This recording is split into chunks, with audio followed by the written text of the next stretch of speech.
सुबह की ताजी हवा चेहरे पर महसूस हो रही थी। पक्षियों की मधुर आवाजें आ रही थी। अमित ने आंखें खोली। एक नया दिन शुरू हो गया था।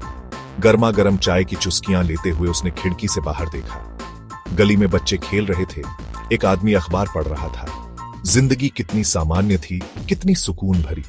नाश्ता करने के बाद अमित अपने काम पर निकल गया।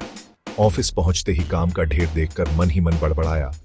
यह काम खत्म होने का नाम ही नहीं लेता। लेकिन काम तो काम था, उसे निपटाना ही था। दोपहर में अमित ने अपने दोस्त रवि से फोन पर बात की। दोनों ने हंसी मजाक की, पुरानी यादें ताजा की। शाम को घर लौटते समय अमित ने सोचा, जिंदगी बुरी तो नहीं है। घर पहुंचकर अमित ने दरवाजा खोला। अंदर सब शांत था। अजीब सन्नाटा छाया हुआ था। अमित ने सोचा, शायद मां सो रही होंगी। अमित ने अंदर जाकर लाइट जलाई। घर खाली था। मां कहीं नहीं दिख रही थी। उसने सोचा, शायद बाजार गई होंगी। अमित ने अपना फोन देखा। मां का कोई मिस कॉल नहीं था।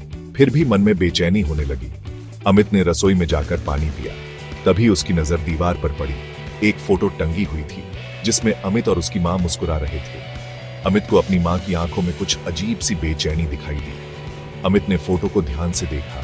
क्या यह उसकी कल्पना थी या वाकई उसकी मां की आंखों में डर दिख रहा था? एक अजीब सी सिहरन उसके रीढ़ की हड्डी में दौड़ गई। उसने फोटो को वापस टांग दिया। रात हो गई थी। मां अभी तक घर नहीं आई थी। अमित को बहुत चिंता हो रही थी। उसने पुलिस को फोन किया। पुलिस ने कहा कि वे खोजबीन करेंगे। अमित रात भर सो नहीं सका। उसके मन में तरह तरह के ख्याल आ रहे थे। अगले दिन सुबह होते ही पुलिस ने उसे थाने बुलाया। पुलिस ने बताया कि उनकी मां का कहीं पता नहीं चला है। अमित बिल्कुल टूट गया। उसे समझ नहीं आ रहा था कि वह क्या करे। उसने अपने दोस्त रवि को सारी बात बताई। रवि ने उसे ढाढ़स बंधाया और कहा कि वह उसकी मदद करेगा। अमित और रवि ने मिलकर मां की तलाश शुरू की। उन्होंने आस पड़ोस में पूछताछ की, अस्पतालों में पता किया, लेकिन मां का कहीं कोई सुराग नहीं मिला। एक दिन अमित घर पर अकेला बैठा था। उसे अपनी मां की बहुत याद आ रही थी। तभी उसकी नजर उस फोटो पर फिर से पड़ी। इस बार उसे अपनी मां की आंखों में साफ साफ डर दिखाई दे रहा था। अमित ने फोटो को दीवार से उतारा। उसने गौर से देखा। फोटो के पीछे कुछ लिखा हुआ था।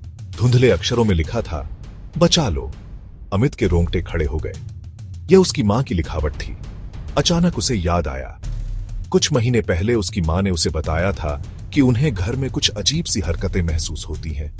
लेकिन अमित ने उसकी बातों पर ध्यान नहीं दिया था। उसे लगा था कि मां बस यूं ही कह रही है। अब अमित को समझ आ गया था कि उसकी मां के साथ कुछ बुरा हुआ है। उसने ठान लिया कि वह अपनी मां को ढूंढ कर रहेगा, चाहे उसे इसके लिए कुछ भी करना पड़े। अमित ने फोटो को पलटा और एक बार फिर उस पर नजर डाली। तभी उसकी नजर उस धुंधली आकृति पर पड़ी टेढ़ी जो पृष्ठभूमि में थी। वह आकृति एक चेहरे जैसी लग रही थी। एक चेहरा जो अमित को घूर रहा था। एक चेहरा जो फोटो के अंदर से ही उसे देख रहा था। एक चेहरा जो हंस रहा था।